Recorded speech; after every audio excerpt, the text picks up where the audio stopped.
Yet there you stand. Unbroken. How?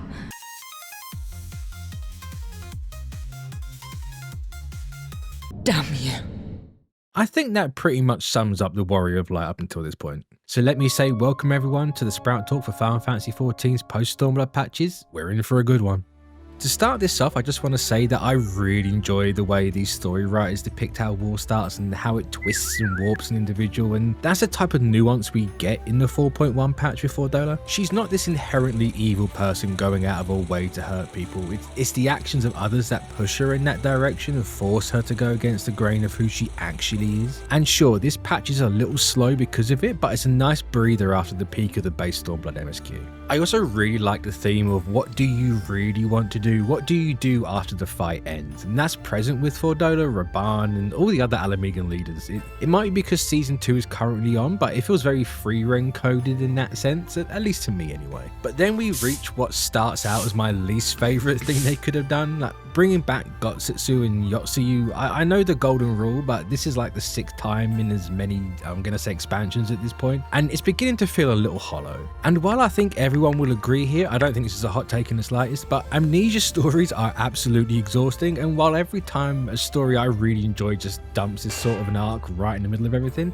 I always have to remind myself to give it a chance because the expectation from this sort of arc can just always be subverted. Now, they don't subvert everything for me here. I think it's pretty rank and file, to be honest, but I did come to actually really enjoy the execution of it and thought they handled the nature versus nurture aspect really well. Its biggest crime, however, is that they used this time to introduce the most vile and disgusting, scum-sucking, mouthy little rat I think I've ever seen in my life. I genuinely don't think I've ever had this much hatred for a character this quickly before, and that's a good thing, right? No one should feel that strongly with a fictional character, but it's a good job on the writer's part. Because usually I can see right through these sorts of characters because the writers always try so hard to make you hate them and they just end up being annoying for all the wrong reasons. But Jesus, it's like Asahi has his direct link to my I f***ing hate you neuron, and he's just able to spam that button without any cooldown, and that really took me aback a little bit because it felt like I had to really drag myself out of the immersion to bring myself back down to earth again. And it's only then that I realized that, oh,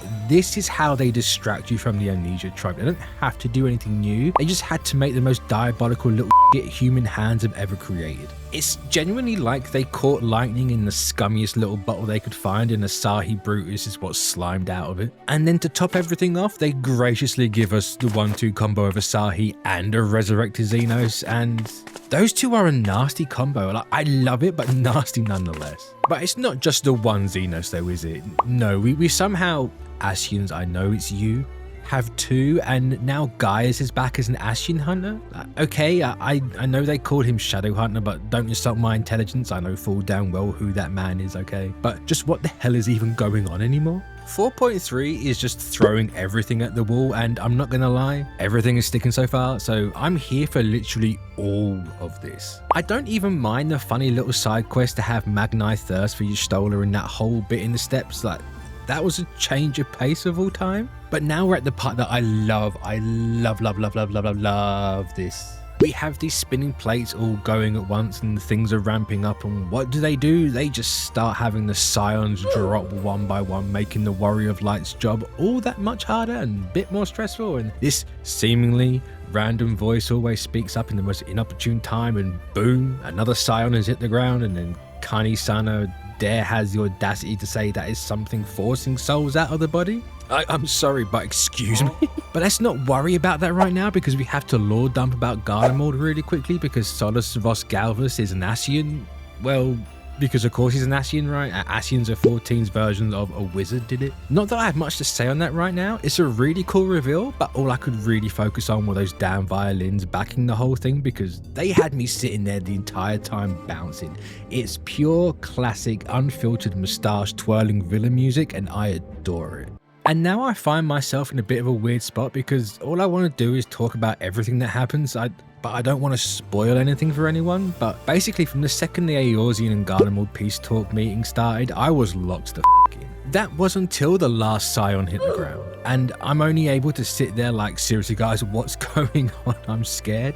But seriously, this is without a shadow of a doubt, not just the coolest, but the best cliffhanger I've seen in a long time. And I think Square Enix knows this, and they still had the audacity to make it the end of the free trial. And to be honest, I don't think they should have ever changed that, because if I hadn't already thrown my money at Yoshi P, I can tell you right now, I would have paid before the final cutscene ended. But I have to say, I adore how Xenos is a power benchmark for the Warrior of Light. He's that test of strength in base Stormblood, and then comes back like, yeah, I'm sorry little buddy, but that ain't gonna be good enough this time. But to round this all out, I'm so happy I don't have to wait months for Shadowbringers. I do not know how any of you survived that, because that would have been the end of me, quite frankly. And all I really have to say is, wow, Stormblood went from being totally fine to being the new standard that the game is being held to from here on out. And it's just on the writing side of things. I haven't even mentioned all the trials, the dungeons and raids yet, which I promise you, getting the Kamui mounts is totally not the reason why the gap between the last video and this one is so big, please believe me.